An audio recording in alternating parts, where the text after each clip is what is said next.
Okay. Is the ACSM a stepping stone towards the CSP SM? Yes, it is. So the Scrum Alliance brought the ACSM about because it was seen that the step from the CSM course, that Certified Scrum Master course that you likely did a year or so ago, to the CSP, the Certified Scrum Professional, that was too big a step. Many people didn't know how to take it. They were stood on a stone and the next stepping stone was too far away. And you had to have a level of bravery, of fearlessness to make the leap.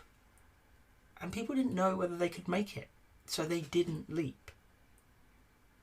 ACSM was brought in to stick between those stones as an extra step, make things more achievable, more reachable.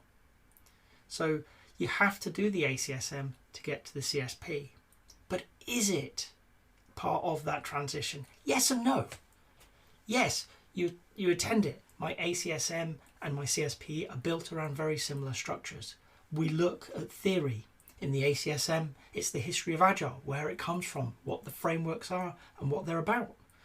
In the CSP, it's more about lean. Where does that come from? What are the tools that are interesting there? Okay. Both of them look at coaching and facilitation, very different aspects of it though. In the ACSM, it's about the foundational tools of a coach. How do you have those conversations? How do you structure them? How do you listen well? What are the types of questions that you ask? In the CSP, we're moving further on past the foundations into what are the assumptions that we're thinking about? What are the contracts we need to build around us to protect everybody in these conversations to do a great job? How do we professionalize our practice? Service to the team, how do we work with these teams? What are we doing to support them? ACSM is very much about understanding how teams form, how they come together, how they move through that path to performance. Whereas the CSP, it's about how do we form those teams? How do we set people up to succeed as a group that maybe have never worked together before?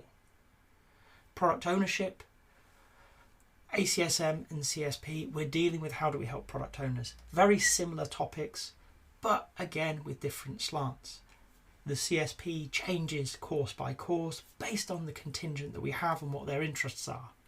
The ACSM, though, we often look at impact mapping.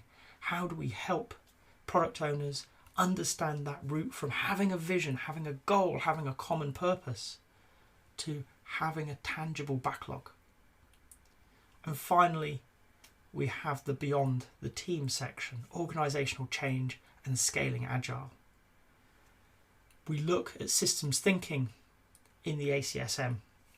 We look at more of the lean tools in the CSP, things like value stream mapping, because they're both excellent tools and value stream mapping fits better with the lean emphasis of this CSP.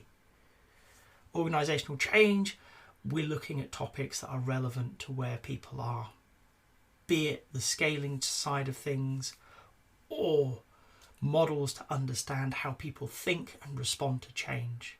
So yes, it is a step towards your CSP, and no. And I mean no in that in and of itself, it's a valuable set of learning. It's a smorgasbord, it's a selection of tools and techniques that will help you move towards that CSP, give you things to think about, to play with, to act on, changes to make with your team and your organisation in the moment. Ideally for me, an ACSM is a class where you come, you share experiences, you learn, but ultimately you go back to work with concrete things that you can try with your teams and with your organisation. If you've got to this point in the video, I hope you've enjoyed it. If so, a like would be appreciated. If you want to hear more from me, more answers to questions that maybe you've got in the Agile world, please subscribe to the channel. And if you've got a question that you really want answered, drop it in the comments. I promise we'll get around to it. Thank you.